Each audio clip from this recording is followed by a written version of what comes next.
Así nos vamos al invitado del día de la fecha. Elvio, gracias por haber venido.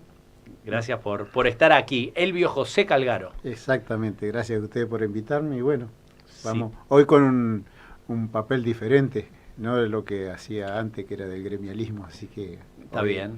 hoy venimos Luchador. Bueno, si te tuvieras que definir, ¿quién es Elvio José Calgaro? un humilde chacarero, diría mi amigo.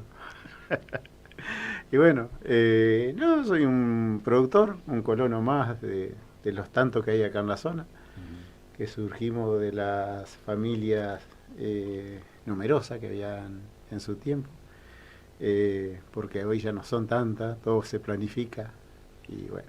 Bien. ¿Vos sos oriundo de Villa del Rosario? De Villa del Rosario, yo nací en Villa del Rosario y bueno, vivo en Villa del Rosario, vivo en Chajarí. ¿Por Bueno, qué vivís en los dos lados? ¿Cómo haces? como diría Facundo Cabral, no soy de aquí ni soy de allá. De allá. Pero soy de los dos lados. Y bueno, cuando me casé me vine a vivir a Chajarí, o a dormir a Chajarí, pero Ajá. sigo trabajando en la quinta, en el empaque donde está todo el emprendimiento y bueno, donde es la casa familiar, digamos.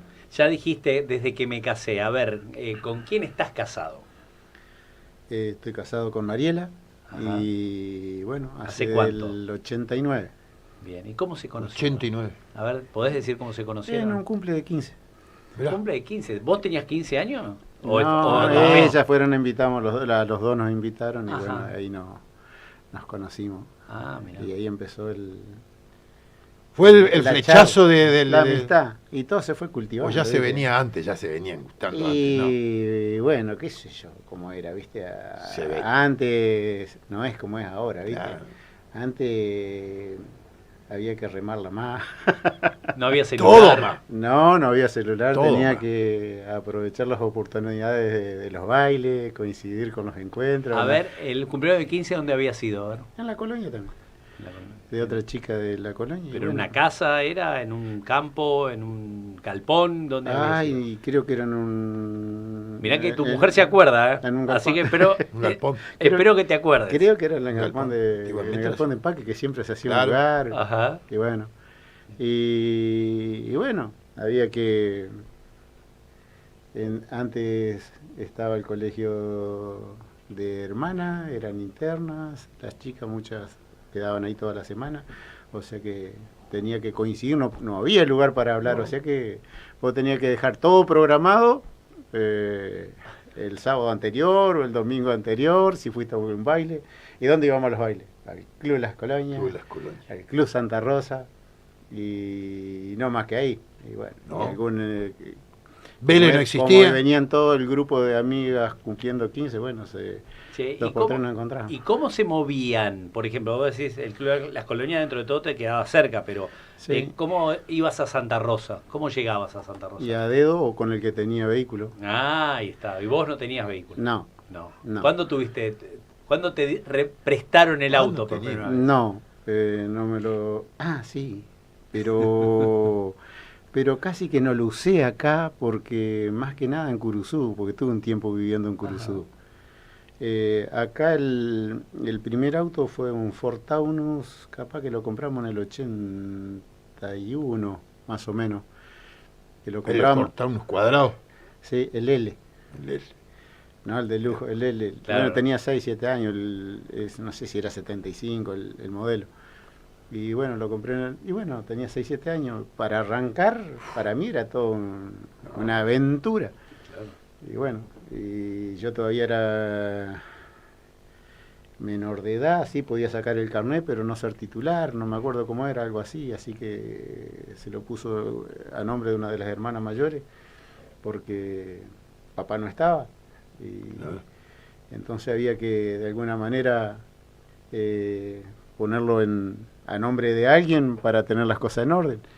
Y bueno, a esa edad, y si no allá, era en el tractor, y tenía que lavar el tractor y primero ir a misa, a ayudar en la iglesia, hacer de sacristán, de monaguillo. A ver, nombraste veces. a tu hermana, una hermana mayor, dijiste Sí. vos. ¿Cuántos hermanos eran o son?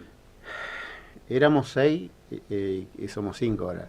3 hermanas mayores y 3 varones después. Y el mayor de los 3 varones soy yo. Y bueno, y el más chico, bueno, cuando estaba en la facultad, lamentablemente tuvo un problema de muerte súbita y en Córdoba justamente. Mirá. Así que él había tenido un problema de fiebre reumática. La fiebre reumática te produce problemas en las válvulas del corazón. Y bueno, si bien estaba todo controlado, no hacía falta todavía ninguna cirugía, bueno, un 9 de julio lo sorprendió la muerte. ¿Y qué edad tenía? ¿Cómo se llamaba y qué edad tenía? Rafael, 24. 24. Sí, era un tipo muy activo, muy alegre. Era, no sé cómo explicarte, ¿viste? Porque para la época, muy sano, muy sano. Y bueno, estaba con un grupo de los muchachos de acá, se habían ido a estudiar en su momento, ya estaba en 4º año de odontología. Y bueno, hasta ahí llegó. Y las hermanas mayores, bueno, una hermana se casó antes que empecemos con todos los emprendimientos de la citricultura, de mandar la fruta, digamos, y desde la segunda, y tercera y cuarta, que soy yo, era lo que no, y quinto con mi hermano más chico, el que me sigue a mí, está ahí nomás, era bueno, lo que tuvimos que sacar medio adelante todo cuando nos quedamos solo en casa. Sí, justamente te iba a preguntar por tus padres. ¿Cuándo faltaron tus padres? Papá, él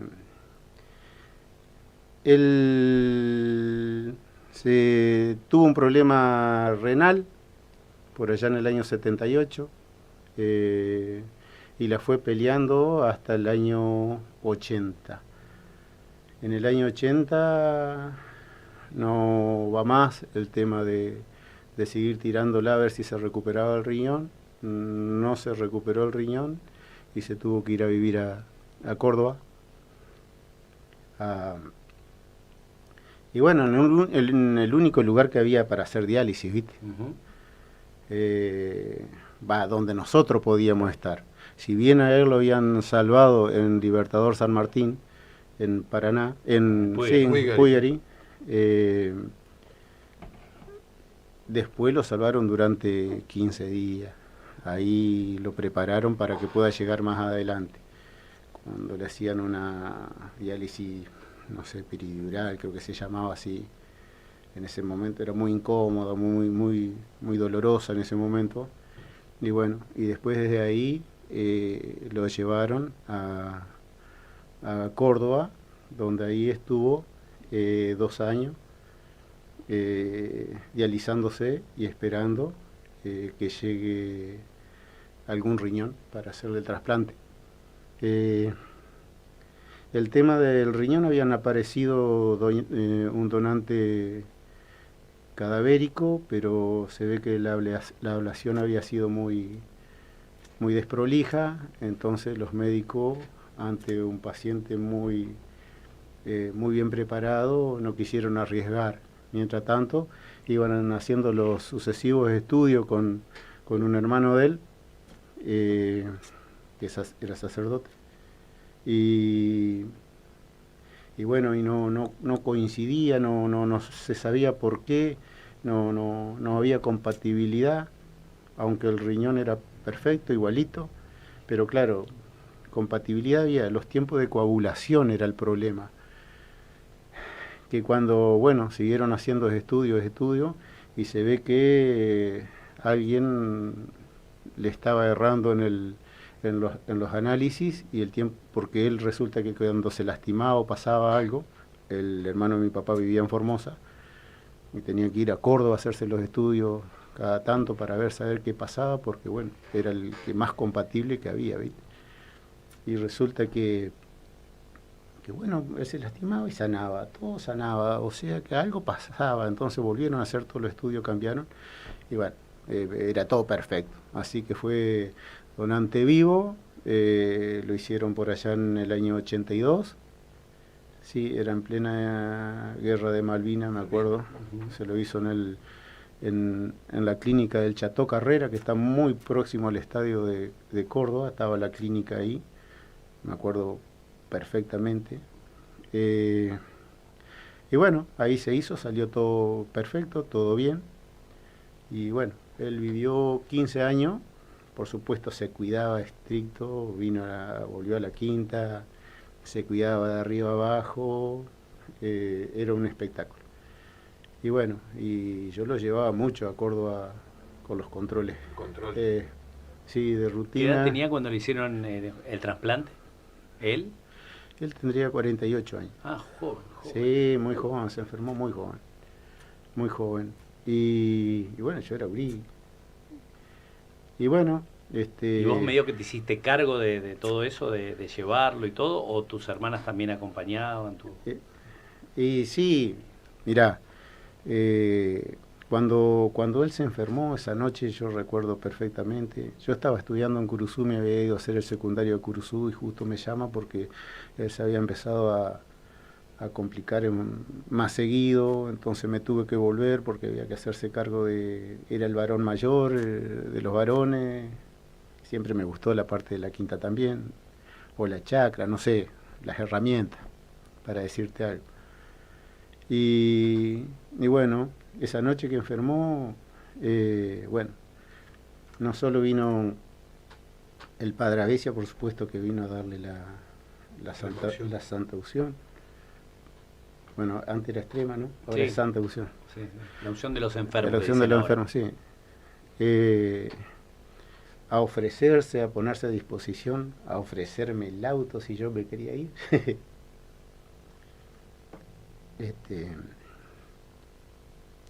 Y bueno, un familiar, un vecino, puso el auto, un amigo de la familia, un primo de papá.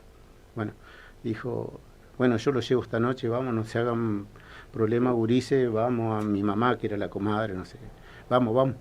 Y lo llevaron. Y después mi otro tío, a los 15 días, cuando ya lo salvaron ahí, uno fue Armando Dalmolín el primero, y el segundo fue mi tío, Benito Panoso, que él lo llevó hasta Córdoba, desde Puyerí a Córdoba. Fueron momentos muy difíciles, pero muy duros. Pero bueno, entonces por ahí te preguntarás por qué a veces uno sale medio duro. Y bueno, la vida te golpeó. Y te golpeó. ¿Y tu papá cuando falleció, tu hermano más chico que contaba, estaba vivo? Sí, claro. Ya sabía de tan ese lapso de 15 días claro. Que se lo trajeron de la operación. Y bueno, papá fallece 4 años después. Eso le habrá golpeado mucho. Sí, y él se fallece, fíjate vos, en uno de los controles, cuando salía perfectamente bien los controles del riñón, que venía, él hacía una vida normal, nada más no quería andar en las multitudes donde ellos donde le bajan las defensas un poco, porque la defensa, por más que ese riñón sea igualito, no es tuyo, o sea que las defensas van a tratar de rechazarlo en algún momento, ¿viste? Que me perdonen los médicos por ahí, pero yo hablo de acuerdo a lo que yo escuchaba, ¿sí? ¿Viste? Y bueno, dijo, ¿para qué voy al dentista a hacerme ver? Porque Córdoba era sagrado, donde lo habían salvado la vida, y bueno, y se habían hecho mucha amistad, sí, Córdoba era una segunda casa para nosotros, de la cantidad de gente amiga y que nos dieron una mano muy grande. Él paraba ahí en la parroquia de Alta Córdoba, del Corazón de María, porque mi tío era el párroco de ahí.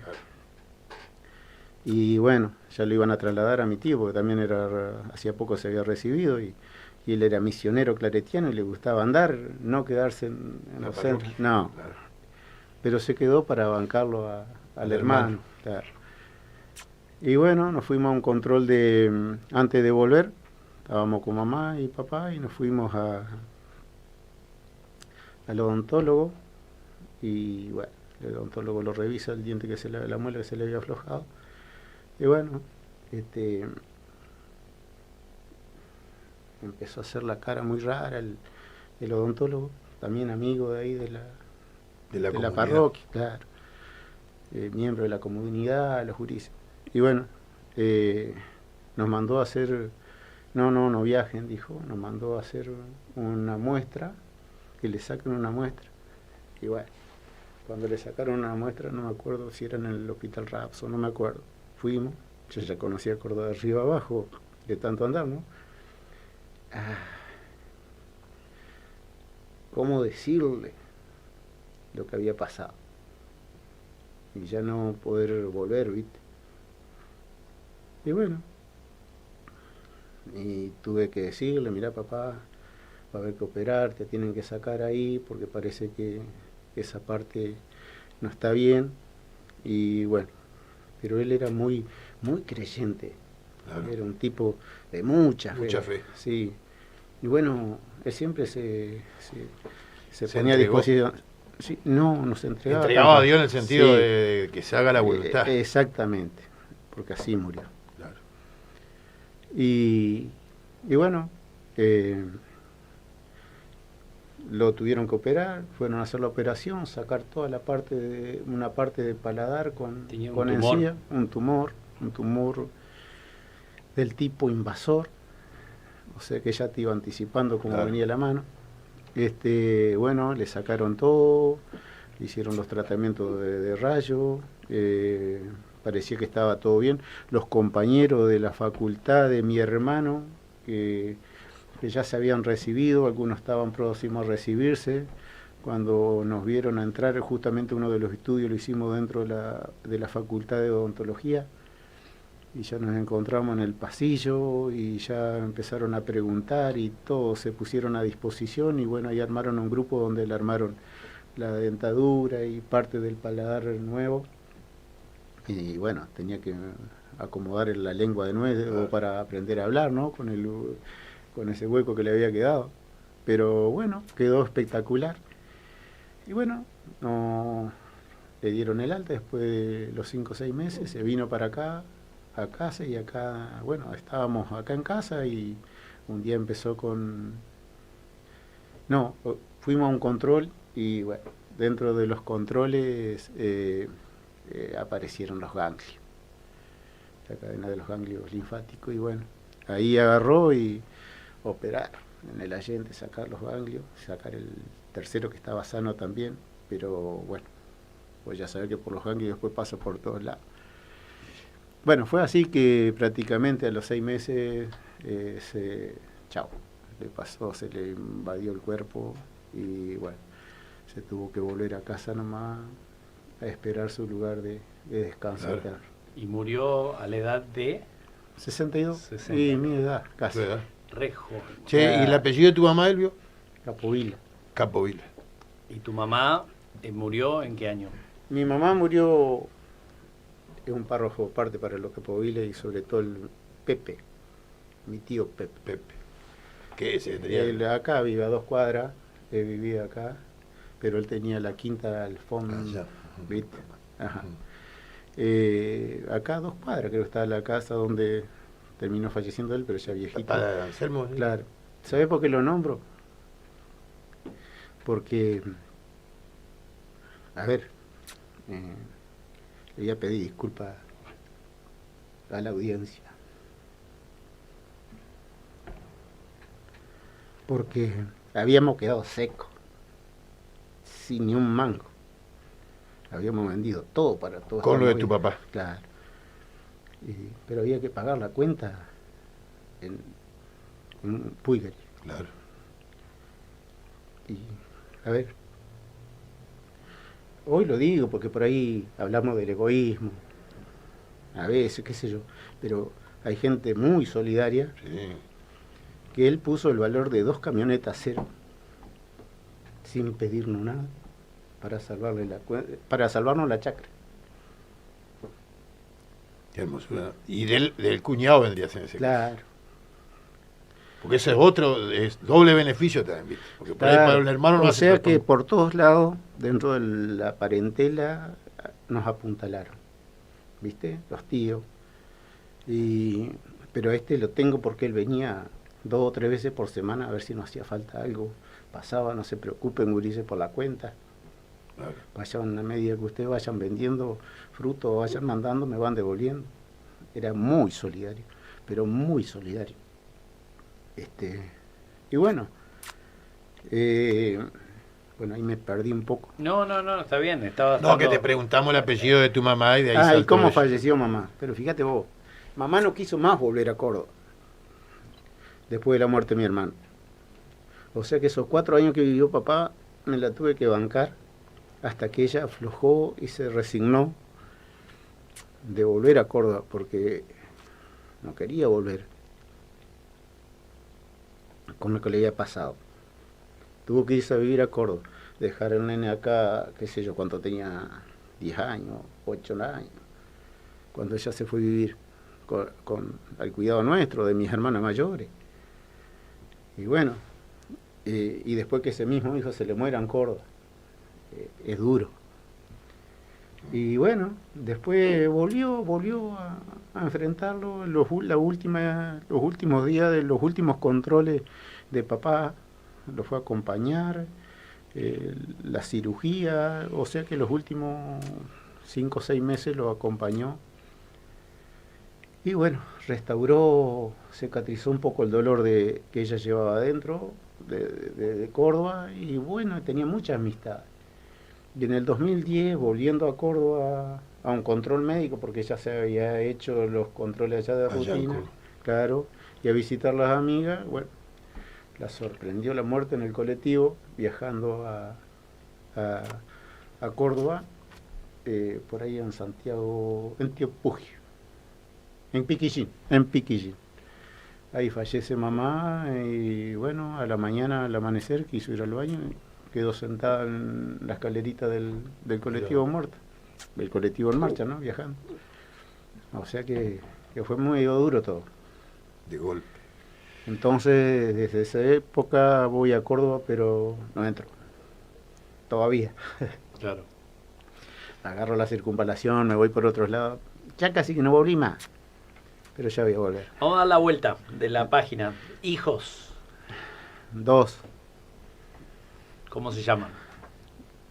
3 podría haber sido, pero tuvo la mala suerte la que había sido la nena, la segunda.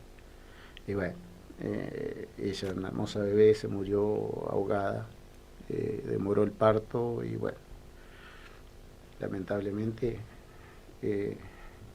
falleció. Y el mayor es Emiliano y el segundo, Giovanni Santiago, que bueno, con toda la problemática que tenía mi señora con el tema del embarazo, con la experiencia de lo que era la nenita, aprendimos qué es lo que había que hacer o qué tratamiento hacer para que el organismo de mi señora le provoca la muerte o al embarazo, digamos, al bebé. Así que se hizo maduración del pulmón, todos los controles en Buenos Aires, y bueno, nació en Puigeri. ¿Y la nena cómo se llamaba? No alcanzó. ¿No le pusieron nombre? Y bueno, ahora casi que no me acuerdo, porque tendría 33 años. Porque, bueno, partió enseguida para hacer los estudios, para saber por qué pasó. Entonces, bueno, esa parte medio que me gustaría que obvia. ¿Está bien? Perfecto. No, ¿viste? Perfecto. Pero bueno. Pero vos pensás que todas estas cosas que estás contando son de testimonio para quizás hay alguien que está escuchando del otro lado o mirando del otro lado que quizás le sirve algo. Sí. O sea, siempre el testimonio es bueno. Sí. O sea, y sí, yo cuento lo que nos pasó. Sí, ni hablar. No, ni hablar. Y bueno, y Giovanni, bueno, el que está en Australia ahora, Emiliano está acá. ¿Giovanni tiene cuántos años? 28. 28. Sí. ¿Y Emiliano? No sabía, hoy me preguntó, le dije que venía para la radio y no me acordaba, me preguntaba ¿y dónde va a estar? ¿Cómo se hace para entrar? Y bueno, ya voy a estar para allá, después le pasamos. Le pasamos, ¿viste? Me pasa. Y Emiliano, 34. 34. Exactamente. Sí, me dijiste en un momento que te fuiste para Curuzú. ¿Te fuiste a estudiar el secundario o qué fuiste a hacer? Claro, porque acá se me hacía muy difícil acá. Ajá. ¿Por qué? Porque a mí me gustaba ir a la escuela técnica. Y yo vivía allá en la Quinta, ¿viste? Y ¿cómo hacía para venir a Chajarí, volver al mediodía a casa y volverme al ratito de vuelta? Claro, complicado. ¿Y en la primaria dónde hiciste? En la villa. ¿En qué escuela? La escuela número 6. En la escuela. Granadero de San Martín. Bien. ¿Y ahí en Curuzú cuánto estuviste? Y 2 años. Casi 2 años. Y justamente, sí, porque en el Mundial 78 lo festejé en la plaza de Belgrano, ahí frente a la parroquia Nuestra Señora del Pilar. Ahí festejé el Mundial 78, con la banda del regimiento. Bueno, en el plena dictadura, pero era el más. Así que, por supuesto que creo que lo vi todo en blanco y negro. Blanco y negro. Al Mundial. Así que... Y vos ahí me fui a Curuzú porque tenía un tío. Y mi tío me dice, ¿qué? Y bueno, vamos para allá, si te animás, viví conmigo. Ahí hay un matrimonio que está ahí pegado a casa, que te van a cuidar, porque él, claro, era para técnico de Celsa, que no era Senasa, era Celsa. Sí. Servicio de lucha sanitario, creo que se llamaba. Y bueno, él salía a los campos y bueno, y se iba el lunes y volvía el sábado de mañana o viernes a la nochecita. Y yo me tenía que quedar toda la semana solo. Entonces, bueno, buscamos la vianda que la preparaban ahí en la terminal. Yo iba a la terminal o cuando volvía del colegio pasaba a buscarme la vianda. Hasta que después la señora, esa amiga de la familia, de un compañero de trabajo de él que le dio para que vivan juntos en la casa de él, bueno, ahí ya cocinaba o preparaba más las cosas. ¿Y por qué te volviste de Curuzú? Por lo del padre. Por lo que te dije recién. Lo de tu papá. Claro. Y ahí ya no volviste más. Y no, porque volví por justamente unos días y resulta que esos días ya después no pude porque había que estar. Claro. Y bueno, pero a mí me gustaba, ¿viste? Porque yo ya tenía todo planificado, qué sé yo, ya el desarraigo ya lo había sufrido, porque fue el primer año de irme desde acá, de una familia donde 6 hermanos, papá, mamá, la abuela, y ahí estar solo.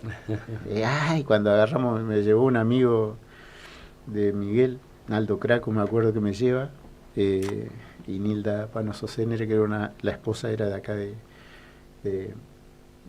Colonia Santa Luisa. Los Cracos era de acá de Villa, de Chajarí. Sí. Hermano del Beto, de Cacho, y íbamos, pero la ruta todavía era, me acuerdo en el FIA 128 era había un pedazo de asfalto nomás, era todo ripio, claro, a Curuzú, y me pareció una eternidad de lejos. Y andá a volverte. 78. Claro. Sin celulares. Claro, capaz que 77 fui y volví el 78, fines 79, no recuerdo bien cuando volví, pero por ahí tengo que mirar. Claro, con el 76, si tuviste 2 años, volviste en el 78 cuando empezó lo de tu viejo. Ajá. Bueno, el Mundial lo dijiste que lo vi allá. Creo que no. ¿Tenía televisor la pareja esta que te tenían en el 78? No. Íbamos todos a mirar en la casa del Toto Tizoco. Del Toto Tizoco, que era un futbolista acá de Mocoretá, de todos los Tizocos que son ahí de Mocoretá. Y todos ellos vivían en la casa parroquial que tenía una casa ahí el Padre Verón, que el Padre Verón había sido acá de Mocoretá. Y ahí al lado de la casa parroquial le prestaba la casa al Toto. Era casi como un conventillo, no te iba a decir. Estaba el Toto Tizoco con la esposa y el Naldo Craco. Y bueno, y yo era muy amigo del hijo de mis amigos del hijo de Toto. Entonces jugábamos juntos y eran todos gente de acá de la zona, de Chajarí, Mocoretá, que con el tema de la lucha contra la garrapata fueron todos trasladados a Curuzú, casi los de acá, porque acá se había dado libre de garrapata, ¿viste? Ya se había trabajado muy bien. Y bueno, o sea que yo ya me empecé a familiarizar con Curuzú, ya había combatido bastante con la revolución hormonal de la adolescencia. Claro. Entonces. A lo mejor rubio de ojos verdes allá entre las curzucuateñas. Por supuesto que yo era el gringo. Iba a jugar a la pelota el gringo, ¿viste? Y bueno, y ahí Mirá, y sí, cuando murió Tarragorró me llamó la atención, algo que me llamó cuando falleció Antonio Tarragorró, que nos soltaron de la escuela y nos mandaron y fuimos al acompañamiento. Lo velaron en el Club Curuzú y nos mandaron al acompañamiento de Tarragó, y lo que me llamaba la atención era que en un velorio toquen el acordeón. Cuando yo me iba de la cultura de acá, un silencio, claro, el luto ni iba a hablar. Es como los velorios de ahora, que el cotorrerío y hablan y... No, antes era el silencio, el luto, y bueno. Y Rosario, dos pero vos decís, ahora que está de moda el cambio cultural, vos decís, ¿por qué en 100 kilómetros de diferencia está tan marcada la diferencia cultural, ¿no? O las costumbres. Pero es increíble. Y bueno, pero en eso me acuerdo, si bien yo tenía mucho contacto en su momento con Juancito Buenaga, con la hermana de Juancito, que era mi profesora, Araceli. Y Juancito, bueno, era músico, venía a tocar al ferro, andaba por todos lados. Sí, creo que tenía un sprint, al loco, una vuelta vine con él. Y bueno, me llamó la atención los músicos. Cada 100 metros, cada esquina era un conjunto, y atrás del féretro, mientras caminaba al cementerio, era chamamé nomás, ¿viste? Y el Garati Garribia, que era un glosista espectacular. Así que vos viste el funeral de ahí de... Sí, yo estuve dentro del Club Curuzú, todo, y hasta allá, porque yo lo veía nombrar a Tarragorró, porque previo a eso, en el interín de que yo dejé un año sin saber qué iba a hacer cuando terminé la primaria, quedé un año en la casa, como bola sin manija, trabajando de rato en el aserradero, de rato a trabajar en un campo. Y bueno, me fui con un amigo a trabajar al campo. Por supuesto que a los 15, 20 días se agarró angina, nos tuvimos que volver para la villa, yo también no volví más al campo. Y en ese mes que estuvo en el campo, pero los dos teníamos 13 años, 14 años, y teníamos que cuidar los animales. Eso te iba a preguntar, ¿qué hacías en el campo hoy? Y bueno, la alfalfa, correr el hilo eléctrico, darle comida a los toros. ¿Dónde estaba el campo? Acá en Mocoretá, pasando Mocoretá. El Tequi de Almolín lo tiene ahora un amigo de acá de la villa. Por eso no tenés animales ahora, porque te acordás de eso. No tengo tierra, me gustan los animales, pero no tengo tierra. Sí, pero no se te dio por arrendar un campo para tener animales. No me dio tiempo, ¿viste? No, yo creo que te acordás de eso y no querés saber nada. Pero capaz, ¿viste? Qué sé yo. Pero entonces ahí a la noche llegaba la tardecita, amigo, una soledad, ni el gaucho Barralde andaba por ahí. No había luz. No había luz. Tenías la lamparita querosén. Claro, el candil o el sol de noche, pero no, sol de noche no. Y nos alumbrábamos con el fogón. Claro. Por casi todas las noches tenía que hacer el guiso o una tirita. ¿Y estaban ustedes dos solos? Solo. Ah, la mierda. El 14 y yo 13. Y ya tenía unas ganas de volverme. No, no es para mí. ¿Cómo venía ya si el padre nos llevó, Armando Dalmolín, el que lo había llevado a mi papá, que hablábamos hoy? Sí.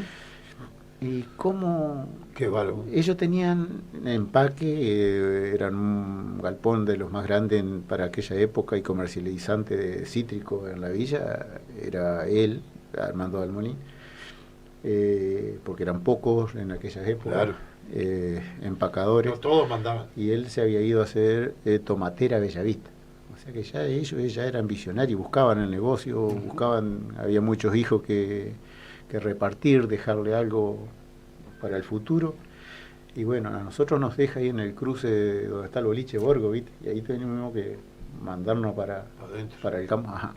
¿Tiene un campo? La quinta la Citrícola. ¿Era un campo grande? No me acuerdo, cuando era 300 hectáreas por ahí. ¿Y a la noche qué escuchaban? Yo ¿Escuchaban me acuerdo radio? Cuando marcaban para hacer la vía, lo dividió el campo la vía, creo no me acuerdo bien, pero se hacía la ruta de un lado que se estaba haciendo y del otro lado la vía, no la autovía de ahora, la otra ruta. La ruta vieja. Sí, claro que se estaba faltando. Che, ¿y qué escuchaban a la noche? ¿Te acordás? De noche que escuchábamos chamamé, y aquí escuchábamos el poeta del Guarán, Radio Guaraní de Curuzú, Cotiá.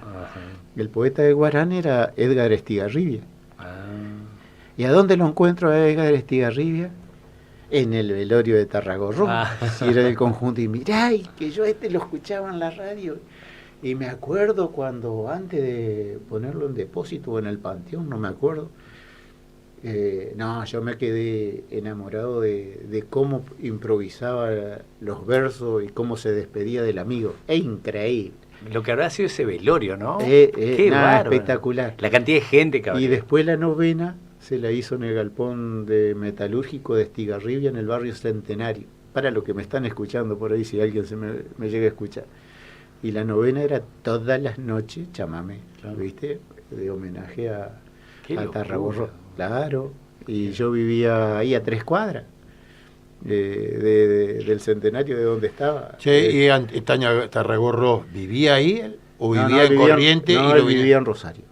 En Rosario. Claro. O sea, Antoñito, ¿de dónde estaba? No sé, Antoñito. Yo Antoñito lo vi en el parque en Mitarorí en esa época.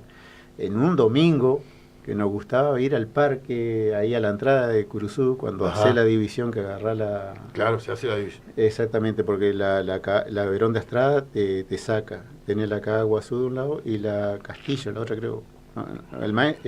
Bueno... sí, yo no sé los nombres, pero me ubico, sí. En el parque ese estaba muy arregladito, muy lindo. Curuzú era una belleza. Ahora hace mucho que no voy. Pero ahí estaba Cornejo, el que era de acá de Chajarí, el intendente que era militar. Era un lujo, era una belleza Curuzú. Todo pintadito, los troncos, los árboles, el cordón de la vereda, era todo brillado. Y los domingos estaba el parque que está ahí, Mitarorí. Sí, tambor de Tacuarí acá, ¿no? Mitarorí. Y estaban los monos y todo, iban a pasear ahí los aves y los bichitos, tipo un mini zoológico. Y el barco pirata en el medio de la islita esa que está ahí adentro de los eucaliptos. Era lindo. Y yo sí, era gurito todavía. Claro. Entonces ahí lo veo ¿quién es ese que está? Las mujeres corriendo atrás. Y uno lo mira y no, dijo, ese hijo de Tarragorro, por Antoñito, ¿viste? ¿Qué edad más o menos él? Y él tendría 20 y algo. Claro, esas que no van atrás. Claro, y crespo, viste, en una melena aquí. Pero fue linda mi corta estadía. Secundaria ya en Curuzú. En Curuzú. Pero me ayudó a abrir la cabeza. Aparte el correntino es amigable, ¿no, Che? Sí. Y allá familia correntina. Y allá aprendí a conocer todos los campos. Claro. Andar por toda la zona del descanso, de portonero los domingos, los sábados, porque mi tío era muy riguroso y le gustaba andar... controlando, y así que íbamos por el tema de la garra. Sí, ahí conocía todo, toda la zona del... Claro, vos lo acompañabas a tu tío que fiscalizaba el tema de las garrapatas, claro. Y lo acompañaba de portonero. Exactamente, sí, mi tío me tuvo mucha confianza, por eso hoy cuando vos me preguntabas si fue el primer auto que yo manejé fue el Fitito de mi tío. Porque mi tío cuando venía acá... Fitito, el Fiat 600. El Fiti le decíamos nosotros. Un color así como el que está ahí al fondo, verdecito, tirando amarillo. Era hermoso para la época, ¿no? Con ese él se fue de comisión a trabajar a Puerto Madryn, en el Fiti. Así que, homenaje al Fiti. Y bueno, y él me los prestaba. Y cuando no me los prestaba, ¿cómo aprendí yo a manejar el Fiti? A la siesta, cuando él se acostaba a dormir, venía a pasear acá a visitar a la mamá o al hermano, mi tío, ¿viste? Nosotros lo empujábamos al auto y que arranque lejos de la casa para que no haga ruido. No te lo prestaba, se lo sacaba nomás. Bueno, se lo sacábamos nomás. Y bueno, y ahí dábamos unas vueltas para practicar y claro, él se levantaba de la siesta y nosotros lo estábamos lavando, como diciendo, lo movimos para lavarlo, ¿viste? Al Fitito, ¿cuándo había que levantarle la parte de atrás, el motor? Pero cuando en viajes largos seguramente ese nunca, todo depende cómo esté el radiador, como yo vine con 14 años, me vine de Curuzú con el Fiti ese, o 15, por ahí, que él paró en la caminera de Mocoreté y le dijo, mirá que allá atrás viene, a él le habían dado todo Citroën 13B, para andar en el campo no lo paraba nadie, al Citroën. Claro. Qué suspensión. Todo Senasa le dieron el 13B, entonces le sobraba al Fiti. Y acá nosotros no teníamos nada, dijo, y llévatelo vos. Y bueno, y lo fui a buscar. Y entonces cuando veníamos en la ruta, yo venía, qué sé yo, a 1000 metros de donde venía él adelante, y él le paró a hablar con la... Claro, porque vos tenías 14. Claro. Y bueno. hablar con la policía, que le diga, mirá, ya viene mi sobrino, viene detrás, no pasó nada, pasamos nosotros, y bueno, así llegó a casa el FIT. En todos los relatos que fuiste haciendo, muchas veces hubo curas metidos en el medio. Sí. ¿No? En Córdoba, ¿no? También dijiste en Curuzú, creo que también. Sí. Siempre estuviste metido así en el tema de la iglesia. Porque venimos de una familia que, acá casi todas las familias tenían que entregar, yo no sé si por vocación o cómo le hacían el lavado de cerebro. Entregaban un hijo, claro, un hijito. O 2 o 3, porque si vos entras a buscar en la vecindad, diría el Chavo, hay muchos que son religiosos. Hay una prima hermana de papá, una que es monja, que ahora tiene 90 y pico, que me sigue mandando WhatsApp. No, es una lucidez de un lujo. ¿Dónde está ella? En Córdoba, en la Carlot, Teresita Percara. Y bueno, y claro, en la casa entonces se hablaba mucho, se compartían mucho, venían mucha gente de afuera. Se rezaba. Venían a buscar a buscar seminaristas, vocaciones. Che, y que vos dijiste que tenías 2 tíos, sí, ¿no? Curas. Sí. Uno en Formosa y otro en Córdoba, que estaba ahí. Ellos lo van... ¿Pero eran hermanos de tu papá? Claro. Mirá cómo son las cosas. El que le donó el riñón a papá falleció en el hospital italiano cuando tuvo un problema intestinal. Después de la cirugía, que ya le daban el alta, un coágulo que quedó dando vuelta, chau. Mirá vos. ¿Viste? Increíble, lo hizo pelota. Y era joven, 51. Y el otro, bueno, ahora cumple 50 años de sacerdote y cumplió 80 el 12 de mayo, que está vivo. Ese tuvo cambio de válvula, porque justamente... problema con la fiebre reumática en aquellos tiempos, ¿viste? Le afectó también al corazón. Y bueno, en el 2017 le hicieron cambio de válvula. ¿Y dónde está él viviendo? En el Favaloro. Después lo trasladaron a Florencio Varela, después en Rosario. Y ahora se le ocurrió que tiene que estar en Montevideo. Yo digo, se le ocurrió porque yo le dije, ¿a dónde vas a ir con tus 80 años, con todo el problema de salud que tuviste? Digo, ya está en Montevideo. Entonces, la otra semana cuando... ¿Alguna casa? En una parroquia, claro. Y bueno, que también es de la congregación claretiana. Así que el otro día no pude ir yo porque me agarré una gripe terrible, entonces nada, para no complicar por las dudas... Si bien ya se me estaba pasando, pero no complicarlo a ellos y sentirlos incómodos, preferí no viajar. Viajó mi hermano, mis hermanas. ¿Y tu relación con el padre Abesia, cómo comienza? El padre Abesia, contale a la gente que no sabe quién es el padre Abesia, que capaz que hay mucha gente, ¿quién era el padre Abesia? Bueno, el padre Abesia, como vos verás, en casa venían los curas de todos lados, ¿viste? O paraban ahí por la relación que ustedes se dan cuenta de por qué, ¿no? El padre Abesia, él siempre tuvo una relación en la familia, muy llegado a la familia, donde prácticamente domingo por medio comía en casa. El padre Abesia fue el que me formó en la vida cristiana. Digamos, o sea que él me bautizó, me dio la comunión, la confirmación fue el obispo, pero él estaba ahí al lado, la catequesis y hacerte las últimas pruebas antes de... Claro. Porque primero te dan la catequista, pero el final te lo tomaba él. ¿Desde qué año estaba en Villa del Rosario él? Y el padre Abesia estuvo del 50... Me mataste. Mucho. 58 creo que llega a la villa, que todavía no había luz eléctrica en la villa. ¿viste? Yo pensé que era posterior. No, porque él en el 61 funda la Municipalidad de Villa El Rosario, porque él fue 21 años intendente de Villa El Rosario.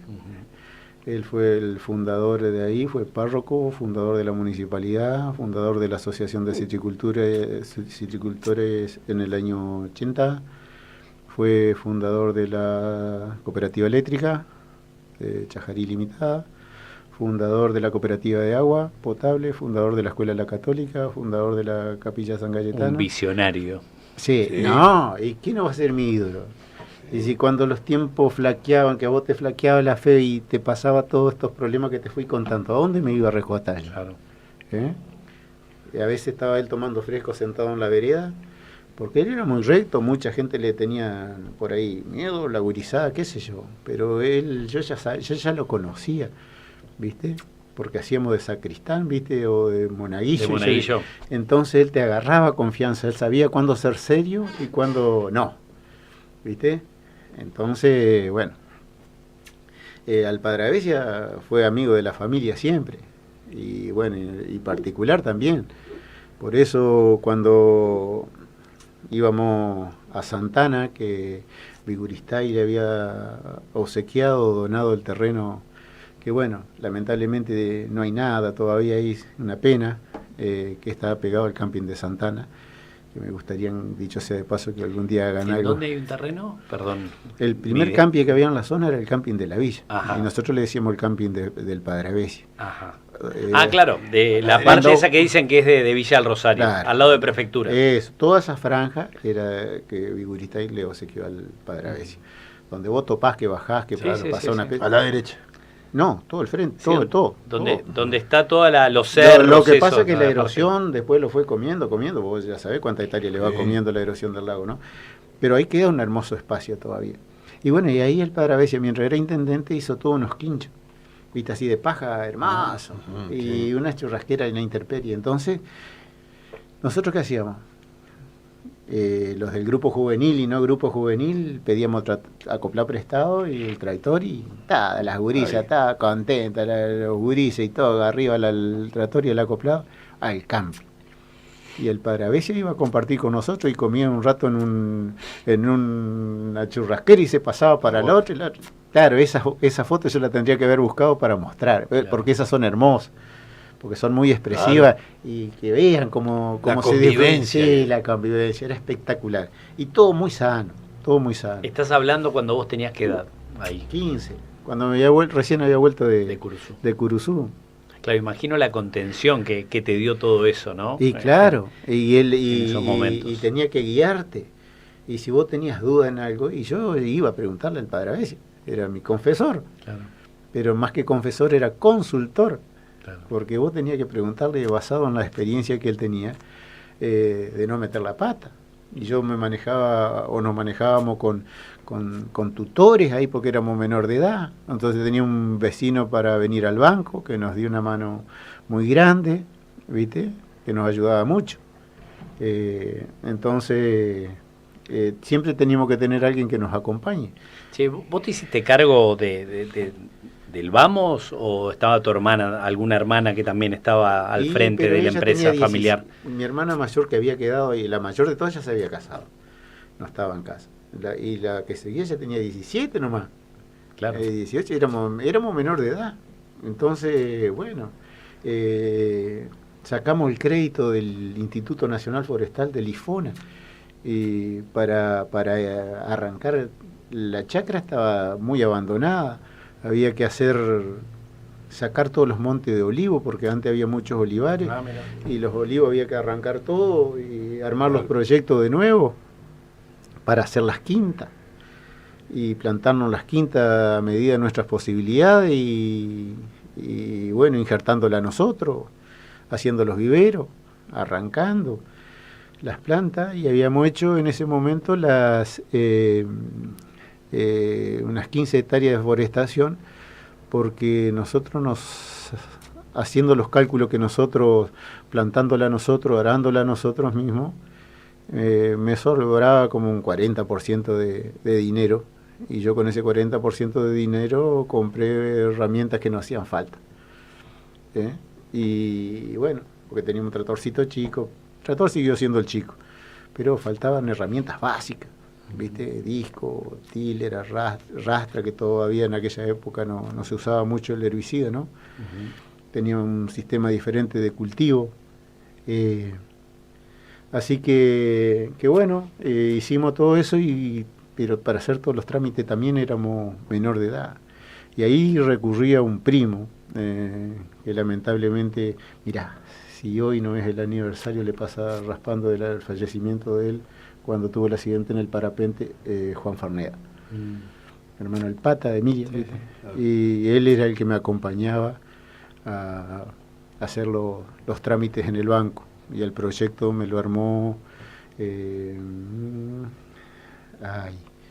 el Álvarez, el ingeniero Álvarez. Ajá. El flaco, exactamente. Él me armó el proyecto. Entonces, te das cuenta que no hay nada fácil. No. Y previo a eso, sí, que veníamos con una piojera, mamá ordeñaba y vendíamos la leche en el pueblo.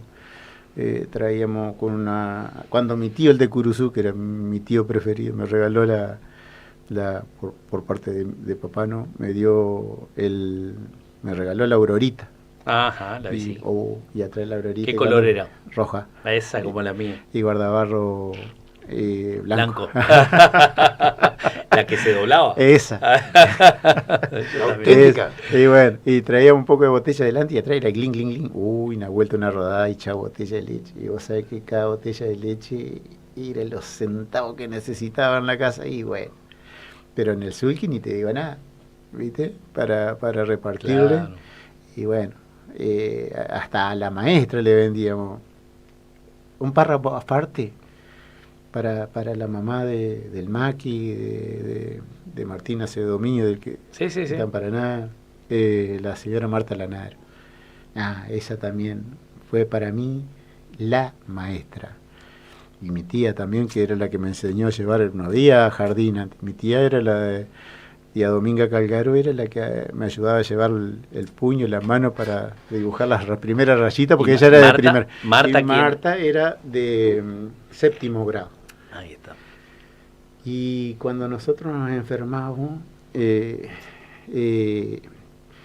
nos llevaba los remedios para evitarnos que nosotros vengamos a hacer el viaje a Chajarí. O sea que ella nos compraba. Y una de las inyecciones que era tan dolorosa, venía con agua destilada. Y bueno, y ella nos compraba el solvente indoloro, que es me voy a olvidar. Pues esas cosas que nos contaba ahora a nosotros, los compartías, por ejemplo, hablando en la mesa con tus hijos. ¿Saben tu hijo de esa realidad que a veces era cruda antes que hoy? Sí. No la viven ni en pedo. No, sí, y mucha gente sabe que todavía viven, mucha gente.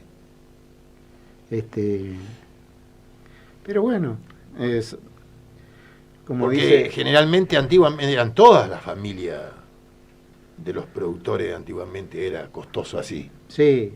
Eran muy pocos los que estaban. Y nosotros todavía que teníamos una posibilidad de tener relaciones con otras personas que por ahí están preparadas, pero sí, en la colonia en esa época se sufría mucho. Sí, se parió eso. Sí, se sufría mucho. Hoy no sé si todas las gurizadas saben de lo que pasaron los padres o los abuelos. No sé. Me quedé con algo. ¿Cuántas vacas tenían, lecheras? Más o menos. Y unas 20. Un montón tenían. Pero son vacas coloniales. No, ya sé, que no son holandesas y todas esas cosas. Una vez le compramos a De Avia ahí en Curuzú una vaca, ya lo último, que tuvimos que vender la mitad de las que teníamos para comprar una. Claro. Holandesa, pero eso ya fue a lo último, ya cuando habían vuelto ya era más por hobby, ¿Y era para hacer el queso, para hacer, sí, mamá. ¿Tu vieja era la que ordeñaba o ustedes también a veces ayudaban? lo acompañaba, no, nosotros era el tema de cerrar los terneros la noche anterior, vale. apartarle las vacas porque si no se tomaba. Y no olvidarse. No. Y que no se escapen. Y ir a buscar el caballo a la mañana al Malacara. Para traer la vaca. Para Tal Sur, que para vender la leche. Claro. Y entonces teníamos que salir con las heladas, con lo que haya, a buscar el caballo y tenía que ir con algo para engañarlo porque tenía todas las mañas. Sí, ¿cuántos litros más o menos? ¿Te acordás? Y un poco no, 2 nomás, pero no sé si eran llenos, 1, 2, o sea que vendíamos no sé, 10, 15 litros, no me acuerdo, 20, y un balde por ahí lo dejaba para el queso. Claro. Para el consumo familiar. Y ustedes también tomaban leche, más vale. Sí, porque toda la economía antes se salía de producción de la familia propia. No, y la huerta, y la gallina, el salame, el queso, vino que estábamos hablando hoy en la polenta, ni te digo nada. ¿Tenían parra? ¿Tenían viña? Sí, en mi casa. En la zona Santana había mucho. No, pero yo soy acá de la villa. Santana, y gracias a Dios, papá me mostraba mucho dónde fueron los lugares donde estaba el viñedo. El último viñedo lo arrancamos nosotros. ¿Cuál fue el enólogo último? Fui yo, que en el año 80 hicimos los últimos 300 litros. Ah, mira. De la uva misionera que le decíamos, ¿viste? Claro. Se llamaba la uva misionera. No era la chinche. No. La chinche se utilizaba por ahí para darle más color porque tenía un tinte muy fuerte y bueno, y para regularle después, no sé. ¿La misionera era una uva tinta o era blanca? No, tinta. Y bueno, estaban los 2 toneles adentro de roble que bueno, se fueron perdiendo, lo tuvimos que desarmar para utilizar el galpón cuando se apolillaron para poder empezar a mandar la fruta, ¿no? Pero según papá... ¿Tenés fotos de todo eso? No hay fotos, pero no, hay valijas llenas de fotos. Pero lo que pasa es que ayer cuando me llamó... Sí, era muy pronto. Claro. Y tenías que trabajar. Exacto. No, era muy pronto y no está en la casa de mi hermano. Y tendría que ir a buscar todo, ¿viste? Está bien. Pero voy a tener que armar un archivo de todo eso. Sí, ¿cómo no? Según cuenta, se llegó a hacer hasta 11.000 litros de vino. Había como, no sé cuánta, 2 hectáreas de vino. Eran la miércoles. De parrales. Y bueno, y dicho sea de paso, bueno, mi tío, según me contaba él, que está en Curuzú, que mi bisabuelo se hacía un vino especial para él, que era un blanco tirando a rosa, y se hacía los vinos especiales, y bueno, él calculaba si comía algún salame o a la noche o panceta esa, porque ¿cómo se condimentaba la chicoria antes? La chicoria amarga. No sé, a ver, ¿cómo? Y freían la panceta. Ajá. Y quemaban cuando estaba todo caliente, quemaban la chicoria con la grasa de la panceta y te quedaba tipo el chicharrón, la parte de la carnecita, y el resto se hacía de aceite. Ah, mira. Y después de eso con la polenta y el huevo frito y todo. Bien colesterol y todas esas cosas. Pero antes no existía. ¿Y sabés cuántos años murió mi bisabuelo? 96, claro, por una neumonía. Caminaban 2.000 kilómetros por día tras el Arao Averi o el Marca Tabaco, claro. ¿Viste? El colesterol le llegaba a las uñas, a los pies, no sé dónde estaría el colesterol, no existía, porque era todo físico el trabajo, no era mecánico. Entonces ahí se gastaban. Y todo natural era. Todo natural. Todo natural. Exactamente. No había nada procesado, era todo natural. No, todo natural. Vos llegabas, por ejemplo, yo recuerdo que teníamos una despensa donde se hacía el queso y se aprovechaba la humedad que tenía el ladrillo, o el piso de tierra, ladrillo creo que tenía, y el techo bajito de paja y el zinc arriba. Sí. Y adentro se armaba un ambiente muy especial. Era fresquito. Claro. paredes de adobe serían. Y vos dejabas, por ejemplo, una morcona que hacía el salame grueso y te quedaba como un salame de Perdón, ¿qué es una morcona? Una tripa gruesa de los animales, está la vejiga y después que se la usa para hacer el queso de chancho. Ajá, o se la usa para... ¿la que se usaba para la pelota? ¿Para jugar al fútbol? Esa es la vejiga. Ah. Esa, sí. No, yo jugaba al fútbol. Y claro, y nosotros con la vejiga esa, cuando no nos daban porque tenían que hacer el queso de chancho. Y nosotros con ganas que nos den, ¿viste? Claro. Capaz que era la única pelota que teníamos por un tiempo. Pero la calidad de ese salame en Navidad o Año Nuevo, que cuando se reunía la familia, vos decías 6, 7 meses después, natural, y vos lo cortabas y parecía recién hecho, era un lujo. Eso es artesanía pura. Sí. Desapareció todo eso. Exactamente. No hay nadie más que bueno, eso yo te iba a decir, viste, vos hablabas de la cultura como de acá a 100 kilómetros, ¿no? Pero cuando dijiste la cultura de acá de Chajarí, Curuzú, a 200 kilómetros, y bueno, también se cambia de cultura en la misma familia generacional. Totalmente. Porque eso se perdió, esa tradición. Yo de me hacer acuerdo el salame, cuando la huerta. Yo me acuerdo que allá el que se había puesto a hacer los salami, carneaba para él y le ayudaban mi tío y el Naldo y todo, y un gromenía, creo que ahí de Mocoretá. Era Mastro César. Y Mastro César creo que tenía un sótano. Creo que tenía, no me acuerdo, yo fui un par de veces. Y le carneaban y a él le gustaba eso, ¿viste? Porque quería comer natural. ¿Viste? Y hacía una carneada por año, 2 carneadas. ¿Cuándo fue la última vez que carnearon en tu chacra? Me mataste, era 10, 15 años por ahí. Pero también lo hacíamos muy artesanal, muy bueno. Pero vos también hacías. Sí. Y yo voy a cumplir 62 y ponele que hasta los 50. Acá Marito, en el programa 100% Rural, dijo que él detesta hacer... no, lo dijo acá en Pura Cháchara. Que él detesta las carneadas. ¿A vos te pasaba lo mismo? No. Él no le gustaba carnear el chancho. No era que no me gustaba. El tema que había un compromiso muy grande, porque es un capital bastante grande que arriesgar y lo tenés que hacer con amor y con mucho cuidado. Y bueno, como éramos un montón que trabajábamos, sí, era un contratiempo, porque vos estás en la rutina, es otra. Y vos tenés que dejarte ese tiempo que yo veía a los abuelos que lo tenían y se hacían. Era pura joda, era puro chiste, y era chiste en el galpón cuando se juntaban los vecinos. Y las carneadas eran siempre grandes, no eran tan chicas. Nosotros después optamos como costumbre de no carnear animales grandes, entonces hacerlo más práctico, más rápido, y bueno, y siempre teníamos 1 o 2 vaquianos en el grupo que lo hacían de goma. Sí, porque antes venían todos los vecinos de la zona a hacer la carneada en tal lugar, después iban a otro lado. Es que así nosotros crecimos, pero no solo con la carneada. Con la cosecha, con la ayuda de cosechar la fruta, hoy te toca a vos, mañana a mí, así surgió todo. Lamentablemente después sigue habiendo mucha gente así solidaria y macanuda.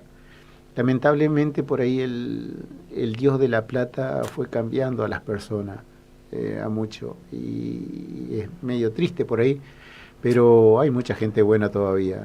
Pero claro, también se dejó de hacer esas cosas, ¿no? Hoy también la tecnología, el volumen que se trabaja, yo creo otra cosa. Esto que nombré también, el tiempo, ¿viste? Antes se hacía en el tiempo. Vos lo dijiste. Se hacía en el tiempo. Tu abuelo se hacía el tiempo, o sea, ellos sabían que la carneada la había que hacer. Exactamente. Y hoy no se lo hace porque uno no quiere, pero en definitiva el tiempo... Porque hoy tenemos otros tiempos, diría los grises. Hoy son otros tiempos porque tenés otro método de cultivo, otra comercialización en el caso nuestro, que vos tenés que estar todos los días abocado a algo, ¿no? Porque una vez que cortás ese trabajo, cortás un eslabón de una cadena que hay atrás. Y hay gente trabajando, puesto, mercado, camión. Entonces vos decís, che, voy a dejar de cargar porque tengo que carnear. Se complica, ¿viste? Pero sí, capaz que en alguna cosa... tendríamos que barajar y dar de nuevo y volver un poco a lo anterior, porque vivimos muy acelerado, y te lo digo por mí, que me gustaría hacerme el tiempo. Porque ¿qué es lo que hacía solidario entre los vecinos? El hecho de que el vecino de la chacra de al lado y los otros 2 o 3 iban y compartían. Nosotros carneábamos en el seminario, yo viví esa experiencia. Claro. Daniel Petrín, el padre Daniel Petrín, era el que sabía y nos guiaba como seminarista. Y era hermoso, a mí me encantaba. Claro. Todos nos gustaba. Y bueno, porque vos ahí compartís mientras estabas masando, cortando en Córdoba estaba el seminario, el seminario en Villa Claret también, y tenían había un hombre de acá de la zona, un percara que cuidaba todo ahí, y criaba a los chanchos, pero el seminarista había un montón. Obvio. Y había que mantener muchas bocas y toda la gurizada. Y bueno, sí, yo me acuerdo, y conozco de eso también. También me metí Yo dentro del creo que seminario, eso hacía, vi ¿viste? todo, estuve Que dentro del vos decías seminario, eso de- conozco mucho, no llegué a estar ahí adentro, pero conozco mucho. Ay, charlar con Prima Testa, con Bordagaray, en los Bordagaray. encuentros, en los encuentros Mariano, creo que era ahí Mariano. Sí, anduve medio por todos lados de metiche, pero... Che, ¿y cuándo te llega esa vocación gremialista? O sea, de meterte en las asociaciones, en la institución. ¿Eso fue gracias al padre Avesia también? Y mirá, sí, un poco por ahí. Yo me acuerdo que yo había vuelto de Curuzú hacía muy poco y se forma la asociación de citricultores. Me acuerdo esa mañana en el club de las colonias, en la villa, a media mañana, que era muy raro para convocar a tanta gente. ¿Eso fue el tema de la cancrosis? Fue después. Y como antes se funcionaba sin personería jurídica, había que darle algo legal, claro, a las instituciones, darle legalidad, no sé cómo se dice, ¿viste? Sí. Personería jurídica. Claro, entonces hubo que buscar la personería jurídica. Por eso en el 80 fue la Asociación de Villa, 81 Chajarí, bueno, antes estaba la de Concordia. Pero el padre Avesia quiso organizar todo eso basado en la experiencia de la lucha contra la cancrosis, ¿no? Claro. Entonces hubo que formar la asociación, y bueno, de ahí escuchándolo y viajando. Me tocó muchas veces ser chofer del padre Avesia, cuando él era intendente y había que llevarlo a Paraná porque él fue perdiendo la visión o la miopía. Entonces buscaba siempre alguien que le maneje el auto. Claro, que le maneje el auto. Y bueno, estábamos, en el caso uno era yo, otro era Julio Perini, que es abogado. Y bueno. ¿Andaba rápido ese auto? Es el Falcon. Pero andaba rápido, sí. Para esa época era... Mirá,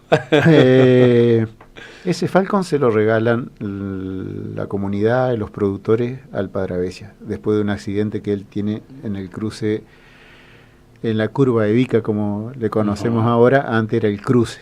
¿Y ahora qué auto tenía antes, cuando tuvo el accidente? Cuando tuvo el accidente, en un Opel. Ajá. Creo que él volvía de la capilla a San Miguel, de celebrar misa allá, y tuvo un muy grande y no sirvió mal el auto. Entonces, en el año 78 decidieron la comunidad de los productores de regalarle el auto, el famoso Falcon. Y este Falcon, bueno, lo compran en Lanaro Automotores en Concordia. Y lo traían por la ruta 14 vieja de tierra. Y bueno, ahí en el arroyo del Sauce pararon a lavarlo porque había que hacérselo de entrega sorpresa en el Club Las Colonias. Distraerlo al cura ahí adentro, mientras el auto entraba por el lado de donde es las parrillas, por el lado de la calle de Bocha. Por ahí entró el Falcon y se lo entregan al padre Avesia. Y con ese auto es el que nos tocaba viajar. Y bueno, cuando viajábamos a Paraná, que a veces él iba leyendo el breviario, creo que se llama breviario. Las oraciones de todos los días. Y la ruta 18 es la ruta 18 de hoy, nada más hoy le pusieron una vía más, pero los pozos siguen intactos. Siempre fue igual. Sí.